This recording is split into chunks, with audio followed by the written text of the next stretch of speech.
Imagine standing on the edge of your own existence, staring out into an abyss so deep, so engulfing that it threatens to consume everything you've ever known or loved or cared about.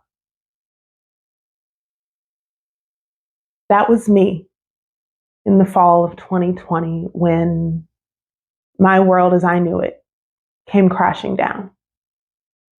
My best friend, my soulmate, my partner of 12 years was suddenly and traumatically ripped from this world. And as if the universe hadn't done enough already, my career, my passion, traveling the country as a keynote speaker, was also a casualty of the pandemic.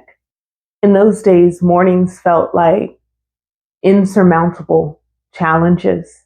I looked in the mirror and gone was the woman I knew. I was a shell, a shadow at best.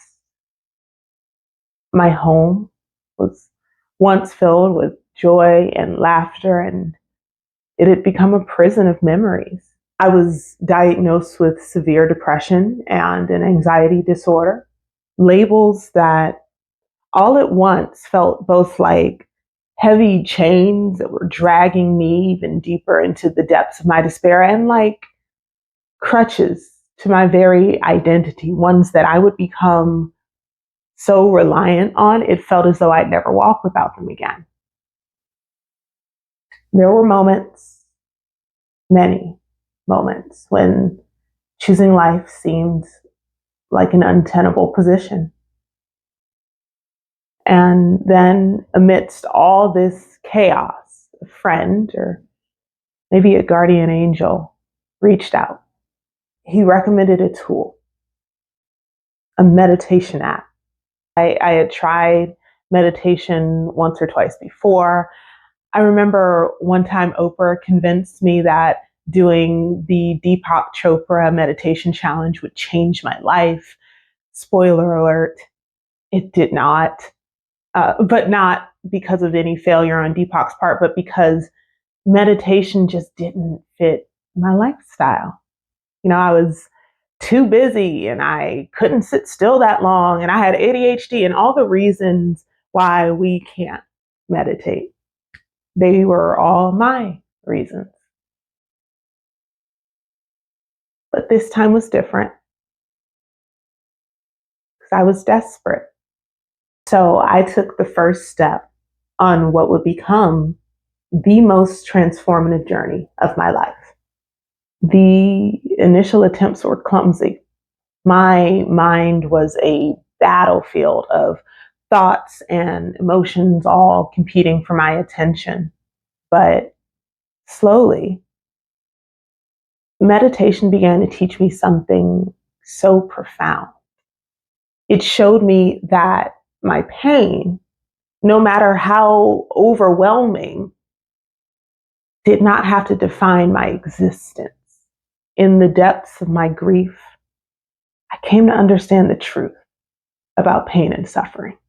John Yates explains this beautifully in his book, The Mind Illuminated. It's arguably the modern guide to meditation. And in it, Yates writes that pain, whether emotional or physical, is an inescapable part of the human experience. It is raw and it is real, a response to the tangible events in our lives, like the heartache that comes with the death of someone we love deeply, or losing the job that we needed badly, or failing at that thing that mattered so much to us.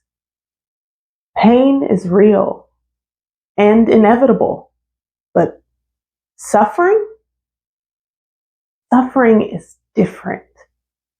Suffering is the story we tell ourselves about that pain.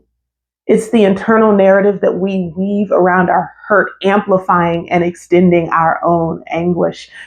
For me, suffering was the constant replay of what ifs and if onlys and I should have's and I could have's. It was the relentless cycle of self-blame and regret that followed Marcellus's death. The never-ending stream of those thoughts is what fed my anxiety and deepened my depression.